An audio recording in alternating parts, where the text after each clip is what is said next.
Good morning, everyone. Today we are with new topics in Cartesian coordinate system, position vector, velocity and acceleration in two dimensions.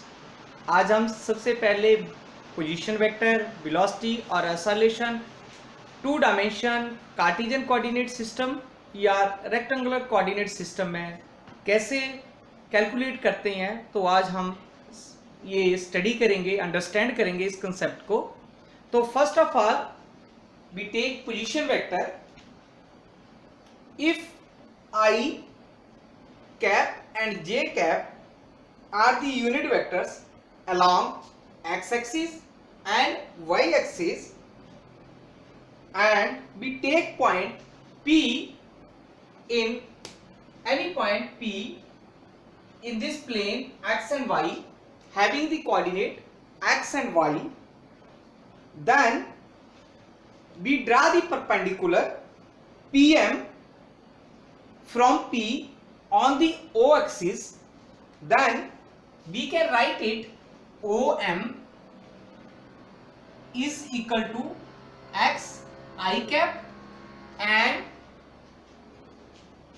PM in the vector form is equal to y j cap.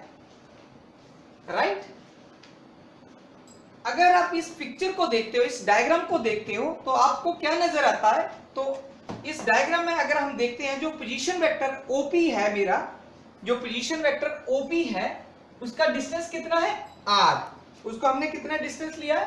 OP is equal to R के बराबर लिया है. Any point P कहीं भी आप ले सकते हो, इसको यहां भी ले सकते हो, कार्टेशियन में यहां भी, ठीक है, आप कहीं भी ले सकते हो. उसका जो डिस्टेंस है फ्रॉम द ओरिजिन वो हमने R टेकिंग किया हुआ है या मान लिया है R. अब हम इसको कैलकुलेट कैसे करेंगे? अगर आप इसको कैलकुलेट करेंगे, एक दिन हमने क्या किया था, एक लेक्चर में अगर आप इसको देखते हो तो ये क्या नजर आ रहा हमें, ये ग्राफ सा क्या नजर आ रहा सारा, ये वाला पोर्शंस, ये वाले पोर्शंस को हम लोग क्या बोल सकते हैं? Right angle triangles. तो अगर राइट एंगल ट्रायंगल्स है तो हम यहां से क्या कैलकुलेट कर सकते हैं? By using the triangle law of vector addition. अब वेक्टर एडिशन में क्या हो सकता है? OP इज इक्वल टू किसके बराबर आ जाएगा? शाबाश, OM प्लस PM. OM और PM के बराबर आ जाएगा. अब OP हमने किसके बराबर माना है? R के बराबर माना है, तो मैंने R लिख दिया इसके बराबर. ये वेक्टर फॉर्म है तो इसको वेक्टर फॉर्म लिख सकते हो. और OM किसके बराबर है? ये वैल्यू है मेरे पास, PM की ये वैल्यू है, तो मैं यहां पुट कर सकता हूं x I cap plus y j cap. ऐसे लिख सकते हैं. यस. अगर हम लोग क्या करते हैं, इनका मैग्नीट्यूड लेते हैं. The magnitude of the position vector is given by, अब इसका मैग्नीट्यूड अगर मुझे लेना है तो OP is equal to R is equal to, अब इसको हम लोग क्या कर सकते हैं, मैग्नीट्यूड का एक दिन हमने पहले पढ़ा हुआ है, दिस इन दिस वे में लिख सकता हूं इसको, या इसको हम लोग ऐसे भी लिख सकते हैं, R डॉट R कैप 1/2. अब देखो R की वैल्यू यहां भी है, यहां भी, हम इस इक्वेशन में पुट कर लो आप लोग. तो कैसे लिख सकते हैं इसको? x I plus y j cap dot x I cap plus y j cap bracket of and 1/2. तो this is equal to the position vector. तो हमारे पास क्या हो सकता है?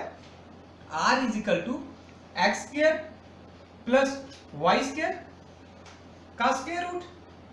मैं इस वे में भी इसको लिख सकता हूं R को, ठीक है. तो हमारे पास अगर हम वैसे भी देखते हैं, ट्रायंगल लॉ जो राइट एंगल ट्रायंगल्स होती है, अगर मैं वैसे भी देखता हूं, ये मेरे पास क्या होता है? बेस. ये मेरे पास क्या है? परपेंडिकुलर. और ये क्या है मेरे पास? हाइपोटेन्यूज. अगर हम पाइथागोरस थ्योरम लगाते हैं, राइट एंगल ट्रायंगल्स यूज करते हैं, तो उसमें क्या होता है? बेस का स्क्वायर प्लस परपेंडिकुलर का square is equal to hypotenuse का स्क्वायर. तो हाइपोटेन्यूज इज इक्वल टू किसके बराबर होगा? बेस का स्क्वायर प्लस परपेंडिकुलर का स्क्वायर रूट। तो सिमिलरली वैसी वैल्यू आ गई मेरे पास, ठीक है। तो हमारे पास ये था पोजीशन वेक्टर। अब हम पढ़ेंगे वेलोसिटी के वेक्टर्स, ठीक। Now velocity vectors, velocity. अब हम वेलोसिटी को कैलकुलेट करेंगे कि हमारे पास वेलोसिटी कैसे होती है। वेलोसिटी, अब हमें डेफिनेशन तो पता है वेलोसिटी की क्या होती है। वेलोसिटी क्या है? Velocity of a particle is defined as the rate of change of position, ठीक है, rate of change of position. The velocity is written in the form of symbol v is equal to, अभी definition पढ़ी थी, the rate of change of position vector. तो rate of change of position vector, position vector को हमने यहां किससे denote किया? r से किया हुआ। तो मैं ऐसे लिख सकता हूं इसको, v is equal to D R upon D T. अब d upon D T bracket में रखता हूं इसको। अभी r की हमने वैल्यू जो है निकाली थी, अभी क्या निकाली थी वैल्यू हमने r की? x i cap plus y j cap, ठीक है कि नहीं? इस वे में हम निकाल सकते हैं। अब मैं इसको क्या कर सकता हूं? अलग अलग भी कर सकता हूं, ठीक है। dx upon dt, I cap चाहे आगे लिख लो चाहे पीछे लिख लो, it depends upon you, your convenient, dy upon dt। अब देखो हम इसको क्या लिख सकते हैं? v is equal to dot I cap plus y dot j cap. अब ये डॉट क्या लिखा हमने? हमें डिफरेंशियल इक्वेशन से हमने जब फर्स्ट लेक्चर लगाया था उसमें हमने देखा था कि x dot is equal to किसके बराबर होता है? dx अपॉन dt, और y डॉट फर्स्ट डिफरेंशियल और dy अपॉन dt के बराबर होता है। मैं इस वे में भी इसको लिख सकता हूं। तो हमारे पास जो आ जाता है, क्या आ गया कि v is equal to x dot i plus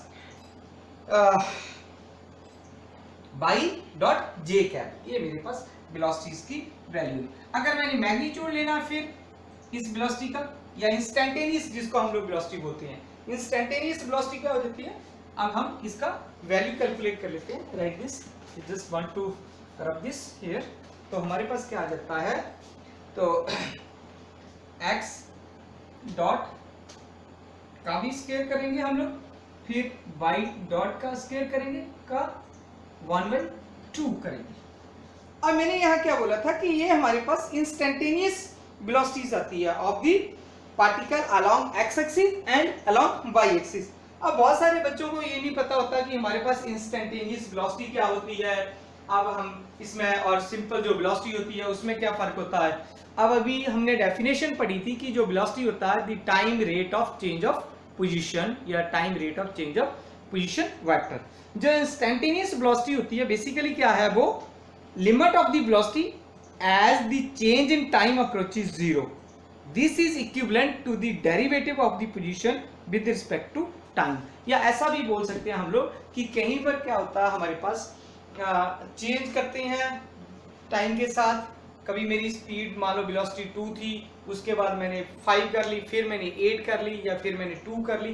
जब ऐसे पोजीशंस आती है, जब आप एवरेज निकालते हो तो एवरेज वेलोसिटी अलग होती है, इंस्टेंटेनियस वेलोसिटी अलग होती है। ये आप लोगों ने +1 और 9th और 10th क्लास में instantaneous, average velocity, simple velocity सारी चीजें पहले ही अंडरस्टैंड की हुई है, पहले ही लर्न है आपको। अब नेक्स्ट टॉपिक आता है हमारे पास last, असलेशंस। Acceleration of a particle is the time rate of change of velocity. A is equal to b dv upon dt. अब b हमने velocity लिया, the rate of change of velocity कर लिया। तो velocity का भी हमने रिलेशंस निकाला था, वो वैल्यू मैं इस इक्वेशन में पुट कर रहा हूँ, जो भी मेरी इक्वेशन नंबर ये 1 है, राइट। तो d upon dt x dot i cap plus y dot j cap. अब इसका फिर मैंने डिफरेंशिएशन किया विद रिस्पेक्ट टू dt, तो dx डॉट, अब मैंने इसको अलग कर लिया अंदर और इसको भी अलग पोर्शंस में ले लिया। ओके, i कैप और j कैप मैंने बाहर कर लिए, फिर सिंप्लीफाई किया i cap, then double derivatives x dot dot और j बाई डबल डिफरेंशिएशन कर दिया, बाई डॉट डॉट लगा दिया। अब अगर मेरे पास क्या होता है इसका मैग्नीट्यूड लेता हूं मैं, magnitude of this solution is given by a is equal to A vector, modulus का है या मैग्नीट्यूड का सिंबल्स है, then is equal to X square plus Y double dot square का स्क्वायर रूट्स आ जाता है मेरे पास, या डबल डिफरेंशिएशन भी कह सकते हैं, डी स्क्वायर एक्स, इसको ऐसे भी लिखा जा सकता है अगर आपने बुक में देखा होगा किसमें, D square X upon D T square Y dot is equal to D square Y upon D T square. जो भी सिंबल्स यूज करना चाहते हो आप लोग यूज कर सकते हो। आज हम कार्टेशियन कोऑर्डिनेट सिस्टम की पोजीशन वेक्टर पढ़ा है, वेलोसिटी पढ़ा और सॉल्यूशंस पढ़ा, इन 2 डायमेंशंस ओनली पढ़ा है हमने। तो नेक्स्ट जो वीडियो में हम लोग जो है वो इसका 3 डायमेंशंस भी पढ़ेंगे, फिर उसके बाद पोलर कोऑर्डिनेट सिस्टम भी पढ़ेंगे। आपको पता है जैसे पोलर जो कोऑर्डिनेट सिस्टम्स होते हैं बेसिकली इसी से रिलेशंस में आते हैं, कार्टेशियन कोऑर्डिनेट्स का ही एक मॉडिफाई वर्जन्स है। किसी भी चीज़ का, किसी भी पॉइंट का पोजीशन कैलकुलेट करनी है, पोजीशन मेजर करनी है, लोकस किसी पॉइंट का कैलकुलेट करना है, मेजर करना, तो वो डिफरेंट मेथड्स हैं हमारे पास, ठीक है। हम उनको मेथड धीरे धीरे आगे मूव करते जाएंगे। Thank you very much.